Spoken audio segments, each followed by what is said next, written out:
Hi everyone. 21 days பிரம்ம முகூர்த்த பூஜையில் இன்னைக்கான டே வந்து 19.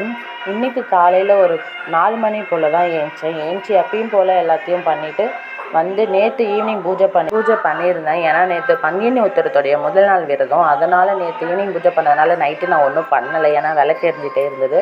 ஸோ காலையில் ஏஞ்சி தான் அது எல்லாத்தையும் ரிமூவ் பண்ணேன். அந்த அதில் வச்சு ஏற்றின விளக்கில் வந்துட்டு ஆயில் ரொம்பவே வெளியில் லீக் ஆகிருந்தது. அதை எல்லாத்தையும் ரிமூவ் பண்ணிவிட்டு சாமிக்கு பூவெல்லாம் புதுசாக மாற்றி வச்சுட்டேன். அதுக்கப்புறம் அதுலேயும் நல்லா வாஷ் பண்ணிவிட்டு பொட்டு வச்சு இப்போ எப்பயும் எண்ணெய் ஊற்றி திருப்பி போட்டு எடுத்து வச்சுட்டேன் விளக்கு ஏற்றுறதுக்காக. வெளியில் உருளிலையும் பூ மாற்றிட்டு வெளியில் ஏற்றுற விளக்கையும் ரெடி பண்ணி வெளியில் வச்சுட்டு என்னுடைய பூஜை நான் ஆரம்பிச்சிட்டேன். வெளியில் விளக்கு போட்டுட்டு பூஜை ரூம்லேயும் விளக்கு போட ஆரம்பிச்சிட்டேன். எப்பயும் போல் பிரசாதமாக பால் தான் வச்சேன். ஏன்னா பங்குனி உத்திர விரதத்துக்காக நம்ம அப்புறமேட்டா சாப்பாடு செஞ்சு நம்மளால் முடிஞ்ச சாப்பாடு செஞ்சு படைக்கணும்.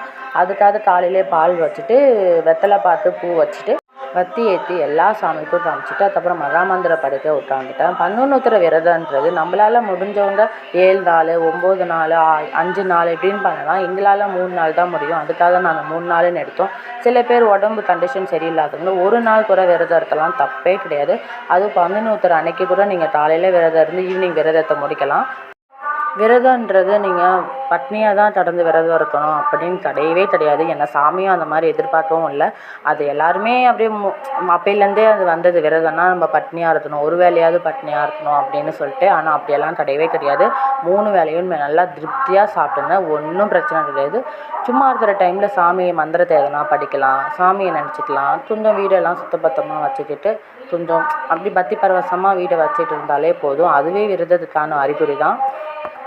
இந்த வாரம் ஃபுல்லாகவே ஃபெஸ்டிவல். ஏன்னா பிரதோஷம், பௌர்ணமி, பங்குனி உத்திரம், சித்திரை 1ன்னு சொல்லிட்டு இந்த வாரம் ஃபுல்லாகவே ஃபெஸ்டிவலாக தான் இருக்குது. எனக்குமே நேரம் கிடைக்கவே இல்லை. ஞாயிற்றுக்கிழமை ஒரு நாள் தான் இருக்குது. அது கூட க்ளீனிங் ப்ராசஸில் போய்டும்.